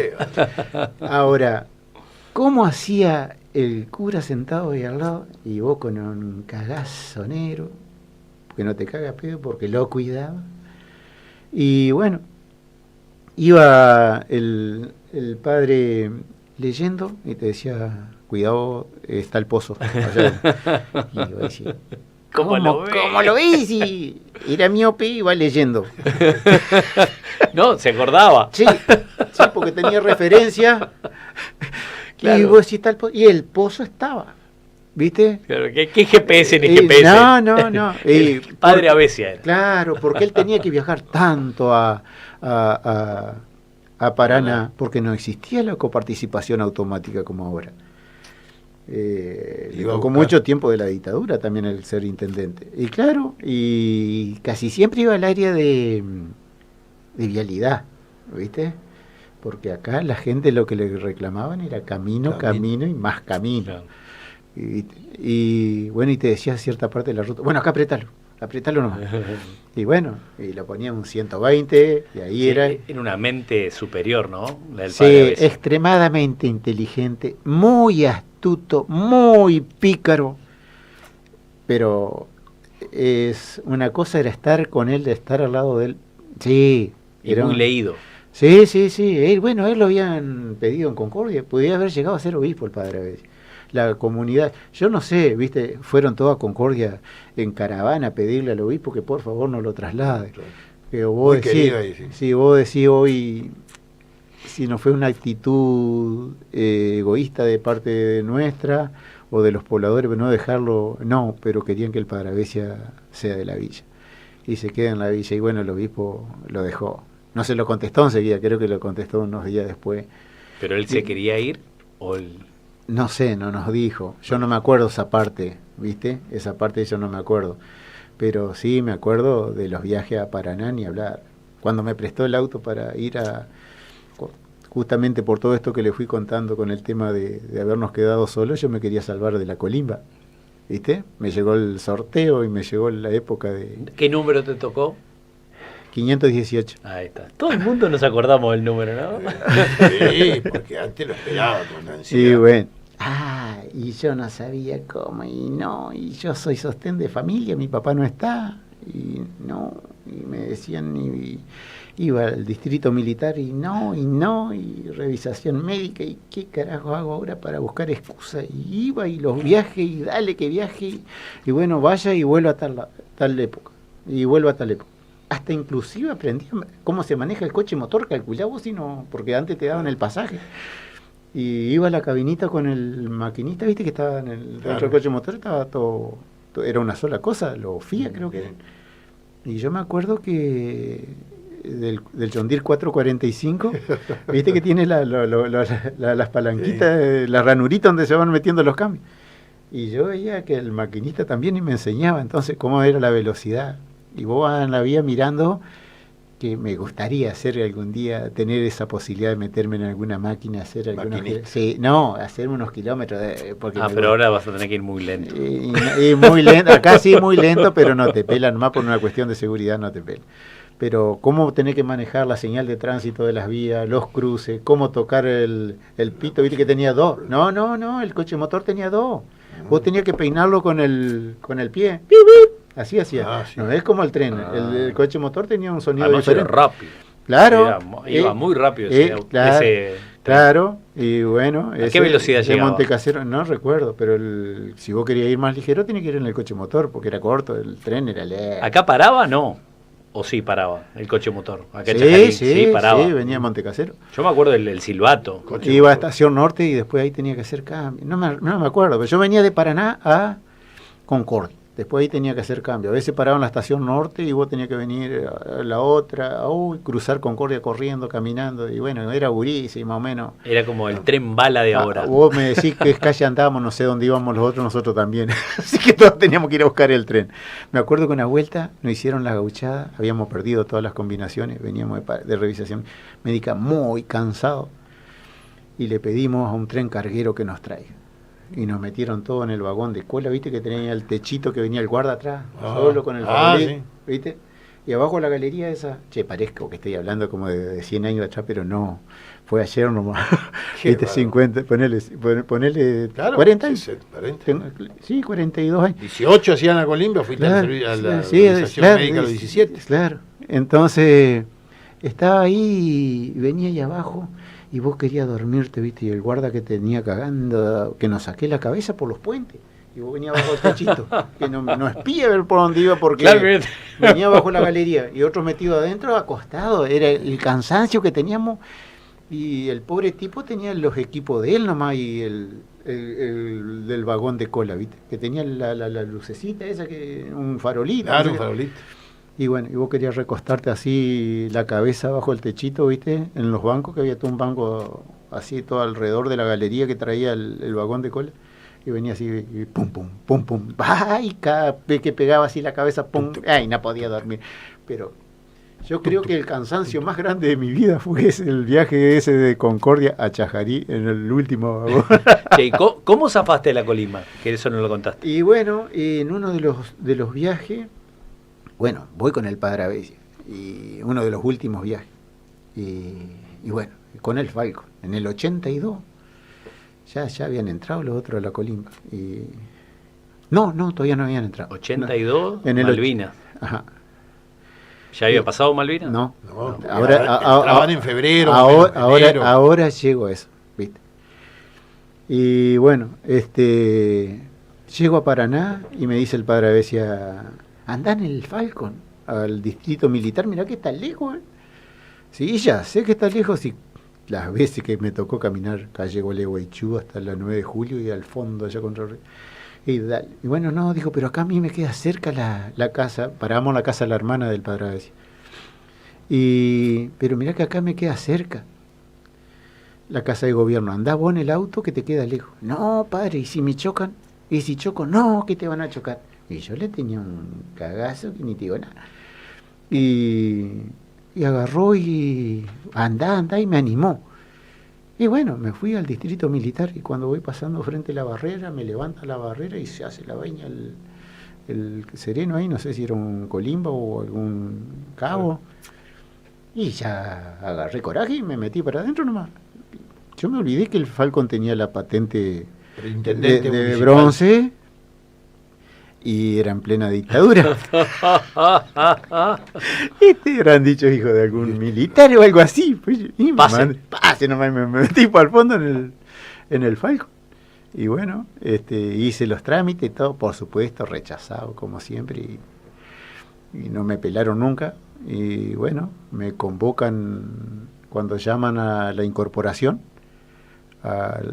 un tiempo antes de que se inicie la guerra de Malvinas, o sea, 2 o 3 meses antes.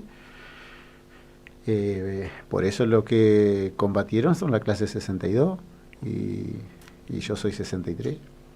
Y bueno, ya estoy en la fila en el patio de hormigón acá del regimiento, y preguntan el que tiene algún problema que diga por última vez, y porque si no, acá ya a raparse y a poner la inyección en la espalda, y a la miércoles adentro, que afuera llueve. Y bueno, de vuelta a cargar a hacer quilombo. ¿Qué dijiste que tenía? Y no sé, yo tengo un problema, tengo que resolver, y otra vez. Pero ¿sabés qué te vamos a hacer a vos? Digo, te vamos a mandar a pelar pingüino al sur, me dijo el militar. Claro, porque ya me veía hasta en la sopa, ¿viste? Ese tipo, ¿viste? Y bueno, y lo enfrenté igual. Que me manden al sur después, pero voy a pelear hasta lo último, a ver. Y bueno, empieza la guerra de Malvinas, empieza todo el quilombo, se le arma un despelote al ejército, que un día recibo el llamado que me convocan para regularizar mi situación y que me lleven los documentos para firmármelo, y listo. No sé qué resolución, tanto, me sellaron la libreta y me salvé. Pero lamentablemente por la guerra de Malvinas, ¿no? Así que por eso me salvé. Mirá vos. Por hacer los quilombos previos, por el despelote que se armó después, y bueno, ahí zafé. O por la mano de Dios. Y también. Y siempre, ¿quién te dice? Dios quiso que estés acá. Exactamente, porque yo lo veía un tiempo perdido, hermano. Porque yo tenía que trabajar en... Claro. Estábamos con toda la arrancada. Para gente, papá, como vos, perdido, viste que hoy... hoy yo... Hoy me decís a mí, servicio militar sí o servicio militar no. Te digo, sí. Claro, ¿viste? Sí, con todo, pero así de una, ¿eh? Aunque sea por la revisación médica generalizada que hace falta. Que hace falta. Sacás un porcentaje... Tema droga. Bueno, lamentablemente uno ya lo está viendo que es un desastre. Es un desastre. Vos me comentabas el otro día que veías mucha gente que viene a cosechar, que viene... es lamentable. Viene con merca. Pero más allá de eso, también aparte de eso, otras enfermedades, y me gustaría que haya una evaluación. La única manera de hacer una evaluación bastante generalizada es a través de una revisación médica, y justamente sería de este tipo, ¿no? No, pero aparte lo que yo escuché por esta nueva medida ahora del gobierno de ahora, del servicio militar voluntario, que incluso, gracias a Dios, dice que fueron un montón de postulantes, muchos jóvenes, que lo van a sacar, la idea es de que aprendan. Es que ese es el objetivo, porque tendría que antes ser. lo hacían como una disciplina. Sí, era muy Hoy, estricto. claro, puede salir como, qué sé yo, ayudante de cocina, cocinero, mecánico. Y tendría que Va a haber salir con un varias culturas, ciclo claro. básico, ¿viste? Está bueno eso. Sí, de alguna formación. No, igual tenés Aparte de la disciplina. No, ¿no? igual tenés que ser, tenés que tener terminado el secundario para poder entrar al servicio militar obligatorio. Ahora. Bueno, ahora va a ser voluntario. Es como un terciario. Ahora el voluntario es como un terciario. Sí o sí tenés que tener el secundario terminado. Si no, no te Y bueno, yo admite. creo que, no sé cómo lo van a encarar, pero estaría bueno que conozcan el respeto, la disciplina, no en todas las casas, digamos, de la distinta familia hay alguna formación. Claro. De higiene, lo que vos quieras. Cultura misma del trabajo. Sí, bueno, también, pero sobre todo el respeto y sí, y disciplina. Y disciplina. Totalmente. Es lo que falta. Che, acá Miguel Piana dice un saludo a Elvio, un gran luchador. Bueno, pero ahí va la otra parte. Mirá vos cómo son la coincidencia, y gracias Miguelito porque me trajiste el recuerdo. Aparte de eso, ¿cómo sigo después con todo el gremialismo? Y nosotros vivíamos escuchándolo a mis tíos, que bueno, te podés quedar a quejarte tranquilas adentro. Vos tenés que gestionar, salir, ir a quejarte en algún lado, pero tenés que tener una organización. Dentro de todas esas luchas, justamente, después, fíjate vos que en el 80 y pico se forma la Asociación de Sericultores, y siguen algunos gestiones que iban dando las distintas personas que iban tomando las instituciones, y uno iba escuchando, iba viendo que se necesita de las instituciones, hasta que viene la crisis del 2001. Y en la crisis del 2001, ¿dónde fuimos a parar? A la rotonda con la carpa de la Unión Nacional en Defensa de la Democracia. Reunión previa para la organización fue el 1 de mayo, creo que hicimos la reunión ahí. Y después, y bueno, nos encontramos, claro. Y fue la rotonda. Y en la rotonda vos vas escuchando gente, que no todo es quilombo, entonces vos tenías que escuchar a las personas, y cada persona tiene un tema y todas son válidas, ¿viste? Y después vos tenés que sacar las conclusiones, ¿viste? Y eso es bueno de... El perro debe ser. Sí. Están golpeando la puerta. Están golpeando la puerta, Agustín. Y bueno, claro, viste, una de las cosas lindas de esa época de la carpa, ¿no? Y claro, y íbamos, y claro, y toda la noche, transportistas, exactamente, y cómo hacer llegar los reclamos, la lucha. Y bueno, decía que estaba Miguel, que él entendía más de todo esto, y él guiaba un poco a la tropa, ¿no? Pero claro, también aprenderte cómo te iban a sancionar. Yo me acuerdo cuando nos mandó Montiel a la policía en un camión ganadero, camión jaula, todos los policías, ¿no? ¿Te acordás? Llegó, yo no podía creer. Pero sí, hay muchas anécdotas, ¿viste? Hay muchas anécdotas ahí. Pero ellos mismos, después la misma policía, la verdad que terminaron siendo amigos nuestros porque fue tal la crisis, claro, fue tal el desastre. Fue tal la crisis y veían también ellos quiénes éramos los que reclamábamos, que eran autoconvocados, como hablamos esto, que eran comerciantes, productores, transportistas, Miguel como seguro, o sea, habíamos de todo. Exactamente, y todos volcábamos las ideas y cómo resolver los problemas, porque convocábamos hasta hacíamos psicología ahí. Sí, tenemos muchas anécdotas. Yo recuerdo una de las anécdotas de la carpa que no me la voy a olvidar, entre dos productores de acá, que estaba Jorge Busti, que quería entrar a la carpa ese día. Y caían y mandó un emisario a ver cómo venía la mano ahí adentro, ¿viste? Y yo lo conocí, ¿viste? Y lo conozco, ¿viste? ¿Qué carajo hacía ahí este senador? ¿Viste? Y Busti se quedó en la estación de servicio, no sé si en la nueva o en el 321, no recuerdo en cuál de las dos, quedó allá esperando. Y el que se acerca ahí, el senador por Feliciano Vittorio Firpo. y me conoció y me preguntó, pero no, ¿y será que puede venir? Porque lo convocaron, creo que Miguel lo convocó a ver que venga a hablar, a ver las propuestas, qué es lo que tiene. Y bueno, pero sí, acá no va a tener problema, decirle que venga, no va a pasar nada. Y si acá somos todos gente de bien, no va a pasar nada. Decirle que venga. Y bueno, se fue con las dudas, Vittorio, ¿viste? Vittorio tiene la veterinaria en Feliciano. Y se fue a la estación de servicio y viene Busti. Teníamos 2 gringos, productores, amigos. Bravo, no me pida el nombre. No me pida el nombre. Porque... Cargaba conmigo. Ajá. Y el otro peronista y un radical. Ay, cuando lo vio a Busti el peronista, pero Jorge. Y se fue a darle un abrazo. ¡Ay, el otro pague su! Y lo quería matar. Y fue, ¡ay! Le dijimos que no iba a pasar nada. Y casi nos empieza a pelear la tropa. ¿Viste? No supieron separar las emociones y de qué se trataba ese momento la convocatoria y las discusiones, ¿viste? Pero esa no me lo voy a olvidar. No te doy el nombre. Uno ya no está, pobrecito. Pero el que está era rebelde. Es rebelde. Pero bueno, son anécdotas, está bueno. Cuéntenlo, ¿por qué no quieren decirlo? No. Déjalo, para respeto a ellos. Bueno. Son cosas que pasan. Sí, pero ¿por qué Busti estaba ahí en ese momento? Porque él era candidato, el gobernador era Montiel. Por eso era Montiel. Y los otros iban a hacer política, qué sé yo. Pero bueno, a nosotros escuchar todo, eso lo manejaba la asamblea. Y la manejaba muy bien. Una de las cosas que sí que hay que mencionar en ese año 2000 con uno de la carpa, cuando fue el golpe en realidad, sí. Llamaron a Chajarí. Uno fue el promotor, Busti, para mandar gente a saquear los supermercados acá a Chajarí.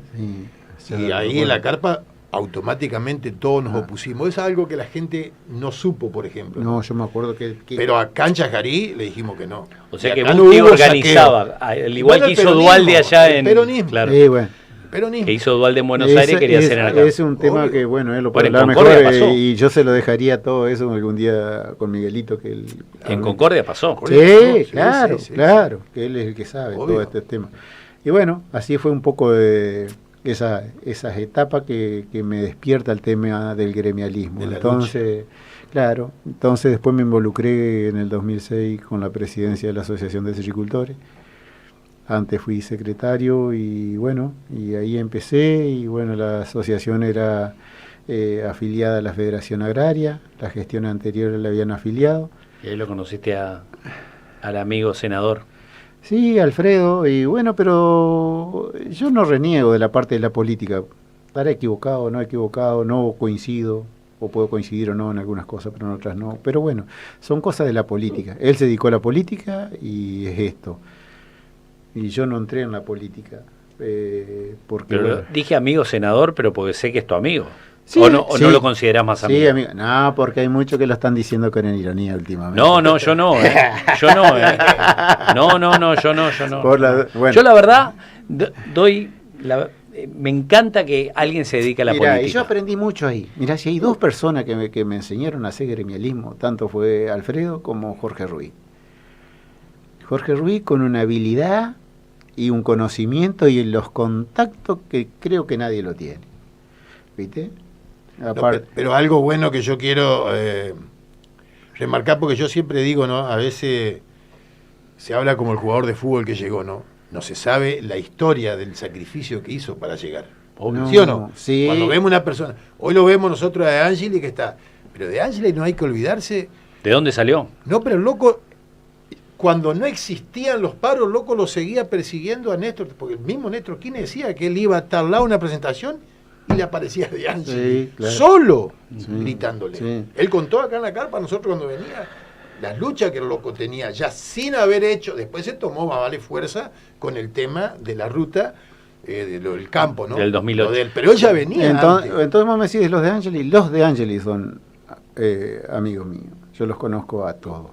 Lo mismo Elvio, él tomó en su repercusión porque él ya venía luchando antes sí. como presidente de la asociación, peleando con uno, peleando con otro. Y haciendo gestiones, claro. Y vos conocés. Loco. Y a nosotros Humberto Volando nos dejó un legado, y él decía, Humberto Volando. Perdón, ¿quién es Humberto Volando? Fue un presidente de la Federación Agraria, uno de los más importantes que tuvo la Federación Agraria. Hace poquito falleció la esposa de Humberto Volando. Y después fue diputado, pero capaz que no tuvo el apoyo que tendría que haber tenido de la gente. Pero bueno, eso es aparte. Pero él decía, hay un tiempo para pelear y hay un tiempo para negociar. No te podés pasar ni la vida peleando ni la vida negociando. O sea, que es una gestión. Vos tenés que apretar, entre comillas, retroceder. Bueno, digamos, esto es así.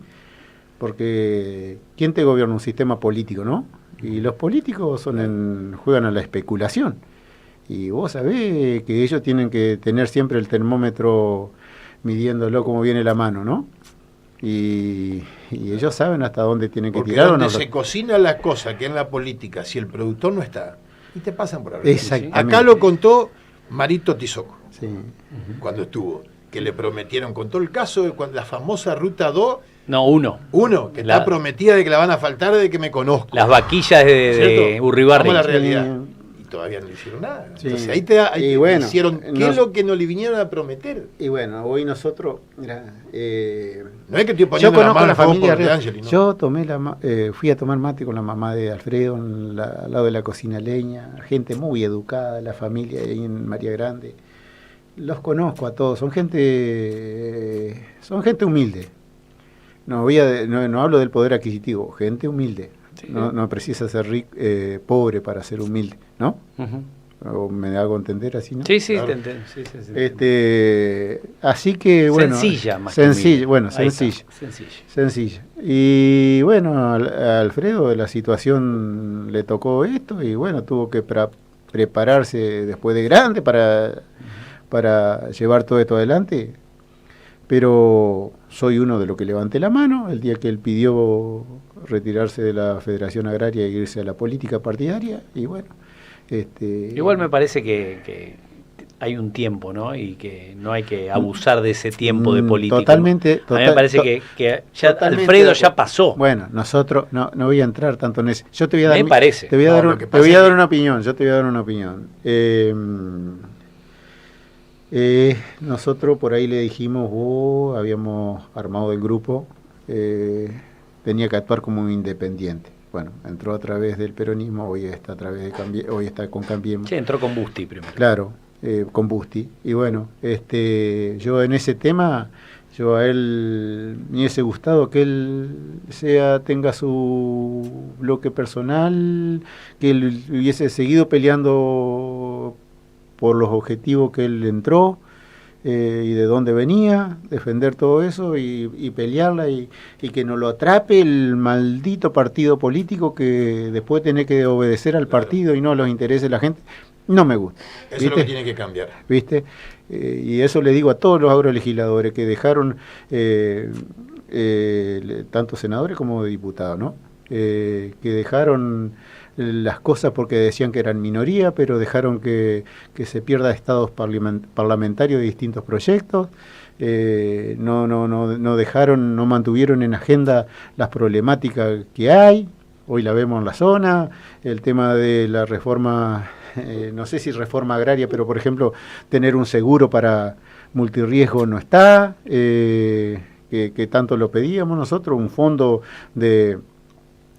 para la reestructuración que se necesita guita si vos querés modificar todo lo que es la silvicultura acá, y darle la posibilidad al productor tomarla, el que la quiere tomar la toma y el que no, pero bueno, que sepa que el tren pasa y el que se sube está. Hoy se reclaman distintos programas sanitarios, que no hay guita, no se ordenaron, bueno, qué sé yo. No sé si por ahí tenemos la culpa nosotros o también la parte de los legisladores. Capaz que los dos, ambos tenemos nuestro mea culpa o hacernos la autocrítica, ¿viste? Y ahora tenés 60 y pico, ¿no? Sí. ¿Tenés ganas de seguir luchando? ¿O ya estás más tranquilo y le dejás a otra generación? Vos sabés que las nieves del tiempo no solo que platearon mi 100, sino las tempestades de la vida me están llevando las chapas. Está bien dicho. Entonces, tengo que ver, ¿viste? Hay una familia atrás. En la matemática, vos ya sabés que entras en la recta final, en la matemática de la vida, entonces tendremos que ver cuáles son las prioridades. Pero te lo digo, que como me conozco, saben de sobra que soy duro de boca y no me sujeta ni un freno mulero. ¿Qué querés que te diga? ¿Tuviste apoyo de tu familia siempre en la parte gremial? Bueno, sí pude hacer eso porque tuve una familia que me apoyó, tanto por la parte de mi hermano en la quinta como mi esposa, porque estar expuesto, sufrir todas las agresiones, las injusticias, las críticas, si no tenés un respaldo o alguien que te acompañe, no es sencillo, no es fácil. Entonces, claro que ellos me acompañaron. Hoy capaz que los gurises te dicen, che, capaz que no vale la pena, no valió la pena. No sé, uno lo tiene, la procesión va por dentro, ¿viste? Y uno tiene las convicciones, ¿viste? De que te corre por la sangre. Sí. Yo creo que valió la pena por más que uno a veces pueda ser usado y utilizado, ¿viste? Mirá, pudo haber pasado. Muchos dicen, capaz para lo que sirvió el 2000, no sé cuánto tiempo tenemos, no sé qué hora es. Dale. Nosotros, cuando estábamos en la lucha del campo, mirá, te hago una anécdota de la fábrica de jugo. No, a mí me convoca la Federación Agraria y yo estuve en el Arroyo del Sauce, ¿no? Donde era el grosso de la discusión y se guiaba todas las luchas que había en las distintas zonas del país, ¿no? Una noche nosotros ahí teníamos la amenaza y toda la patota de Moyano, que nos manda la presidenta, y bueno, teníamos que cuidar los cajones de abeja que teníamos abajo del puente, porque no teníamos otras armas. Si se venía 900, creo que eran la patota de Moyano contra 100 productores. Nosotros no teníamos experiencia de lucha, de combatir, no. Éramos una organización que protestábamos, pero no de ir a pelear y no. Y esto sí. Bueno, también tenemos que hacer un párrafo aparte para Gendarmería y que nos protegió bastante, ¿no? Eso era en el Arroyo del Sauce. No había comunicación, teníamos grupos electrógenos de los productores de la zona. Kilómetro 53. No, Arroyo del Sauce. Kilómetro 53 fue después. Cuando nos trasladamos para arriba. Ahí... El Sauce era más allá, más yendo para Buenos Aires. Claro. No, era justamente se estaba haciendo la autovía y había un puente que estaba desocupado y ahí abajo. ¿Y ahí abajo estaban las abejas? No sabía eso. Que justo uno de los que conduce un programa de América, de ¿cómo se llama? De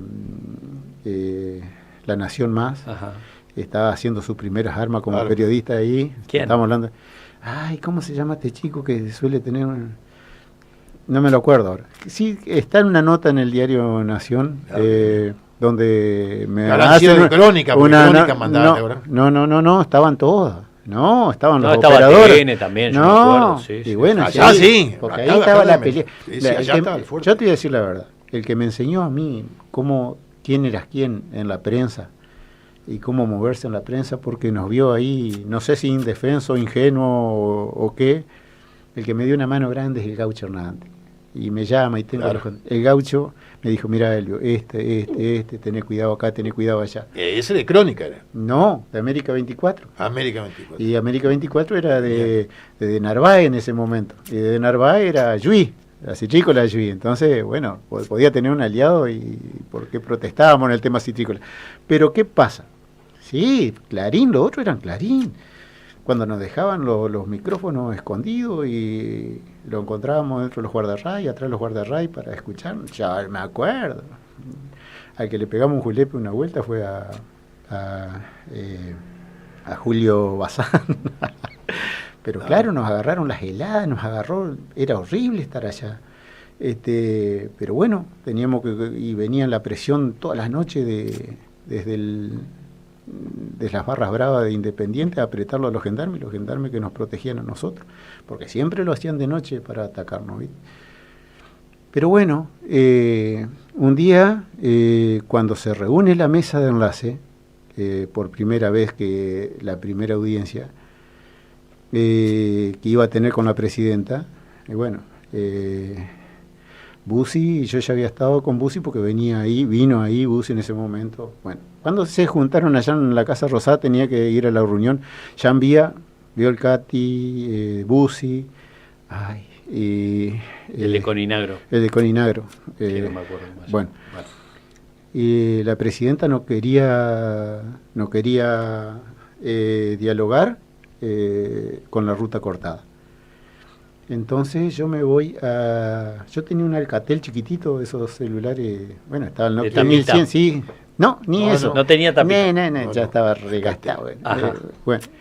La competencia del Nokia 1100. Exactamente. Y me voy a más moderno era. Claro, era 2008. Me voy al tanque lechero, que era un tanque cisterna de acero inoxidable, que teníamos el agua ahí, ¿viste? Que estaba del lado de adentro del alambrado, y ahí al lado estaba el campamento de gendarmería. Y yo me subí arriba al tanque para agarrar mejor señal. Y entra un llamado de teléfono, ¿viste? Claro, porque ahí estábamos expuestos con la televisión, estaban todas, claro. ¿Viste? Estaba los operadores del Grupo Clarín por un lado, y bueno, y los otros, y teníamos Crónica a favor, me acuerdo Pablo Pla, pobre Pablo Pla, y el otro, bueno, yo me subo ahí arriba, porque el único que tuvo señal, entra un llamado, el gobernador, Elvio. Claro, yo no veía por la tele, porque cuando De Angeli hacía los discursos, yo estaba escondido atrás del acoplado y le daba letra cuando se olvidaba de algún tema, ¿viste? ¿Y el gobernador era Busti en ese momento? No, Uribarri. ¿Quién estaba? Ya estaba Uribarri. Recién entraba Uribarri. Ya estaba Uribarri, claro. Sí. Yo había estado una sola vez con él, no reunido, yo volvía de las capacitaciones de Araraquara del tema HLB, venía cansado, y nos invitan esa noche, a ese mediodía, a una reunión acá en la casa del Toro Menéndez, y con Gustavo Sechetto, y nos llaman ahí. Bueno, fuimos nosotros, y estaba, yo era, claro, presidente de la asociación, llamaba a las instituciones, y ahí estábamos reunidos ahí ese día, y la única vez que lo vi, estuvimos un rato escuchando, justo se estaban discutiendo por la distribución de Cari, había un quilombito más o menos. Y bueno, ahí me conoce, pero no tuve contacto con él. Con Busti sí, porque nos peleábamos a cada rato, ¿viste? Porque íbamos a hacer gestiones antes y peleábamos entre comillas, ¿no? Porque todo la guita o algo que había para el sector nuestro paraba en Concordia. De ahí para acá no llegaba. Y bueno, entonces ahí lo vi un rato, y el Uribarri tenía que irse a San Salvador, seguir con los actos, porque él estaba en campaña. Y acá quedaron los otros muchachos. O sea que el único momento que yo lo había visto. Entonces, ¿por qué me decía que... Me dijo, yo te conozco bien, Elvio, no, yo te veo que está ahí, levanten el corte porque la presidenta no quiere reunirse, ¿viste? No quiere reunirse, me dice, porque con la ruta cortada no va a dialogar. No, le dije, yo no tengo nada que ver, gobernador, acá es el que maneja de la asamblea, ¿viste? Yo lo llamo a De Angeli, pero no me puedo comunicar con De Angeli. Bueno, yo lo llamo y hablamos con este teléfono. Y bueno, viene el Messi, habla con el gobernador y le dice, no, acá lo que decide es la asamblea. Listo. Como moción viene la hora de la asamblea le pide... Le otorga el permiso y levantan el corte mientras se consulta con las otras entidades para que pueda haber diálogo, porque bueno, ya estaba por llover, la gringada quería ir a plantar el trigo, ibas a perder fuerza, ¿viste? Sí, todo. Y te jugaba en contra, y nosotros somos productores, no somos piqueteros, tenés que volverte a laburar, ¿viste? Vos podés protestar un tiempo, por eso te dije recién lo de Humberto Volando. Y bueno, y habló ahí y bueno, levantan el corte para que dialoguen, que no hubo arreglo, que salió de la reunión diciendo oligarca, piquete de la abundancia, todo el rosario. Pero mientras tanto se levanta el paro, pasaron toditos los camiones de Noel, estaba todo armado para... Y ahí hubo mucho resentimiento, mucho dolor por parte de los productores. Y yo seguí, y en ese interín me llama el gobernador y me dice, ¿y vos qué estás haciendo, Elvio, entre los porotos? Mire, gobernador, a mí me mueve la causa, soy de la Federación Agraria y acá estoy. Pero yo por los porotos, nada. Minga, diría mi amigo. Yo vine acá por el tema que nos convoca a nosotros. Ustedes saben bien que nosotros estamos reclamando la fábrica de jugo, estamos reclamando el riego, el resarcimiento histórico del Salto Grande. Yo te prometo, bla, bla, bla, bla. Y justo estaba Mota de ministro de la producción. Todavía. Mota en ese interín renuncia, porque no quería estar enfrentado con los productores, y él también era productor, ¿no? Sí, pollero. Pollero, pero... Y bueno, para eso entra Jun. Y Urribarri dijo, yo te prometo. Y dicho y hecho, lo puso a Jun, nos convoca en una de las reuniones que vino a hacer por el tema del Mandisoví, Massa en ese momento, en el Odeón creo que se llama, Concordia. Odeón. Y fuimos a la reunión ahí y nos estaba buscando Jun, a ver quién éramos los dirigentes, donde estaba yo y otros más. Y bueno, y ahí empieza todo el tema, cuando la gestión que nos acompañó 3 años. Pero cómo se resuelve el tema de la fábrica, cuando yo le dije así, yo te prometo y todo, listo. Al día siguiente o a los 2 días lo convoca a Alfredo, Jorge Ruiz y no sé, Julián Domínguez. Y bueno, vos sabés cómo se negocia estas cosas. Otros acá no le van a gustar, pero ahí en 4 paredes se negocia el tema. Y ahí surge la decisión política para hacer la fábrica. Después hubo buscarle la fuerza, el mecanismo, cómo hacerla, porque el gobierno no puede distribuir guita a una entidad privada.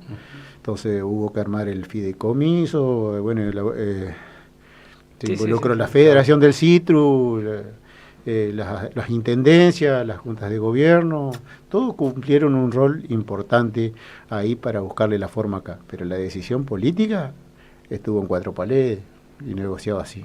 Y bueno, así que de la presión sirvió la presión. O sea que bueno. Che, Elvio, nos quedamos sin tiempo, te digo. No, ya se está tocando puerta el próximo conductor. Así que... No, yo le agradezco y que me perdone, me disculpo si por ahí me descarrí un poco. Da para hablar 2 horas o 3 más.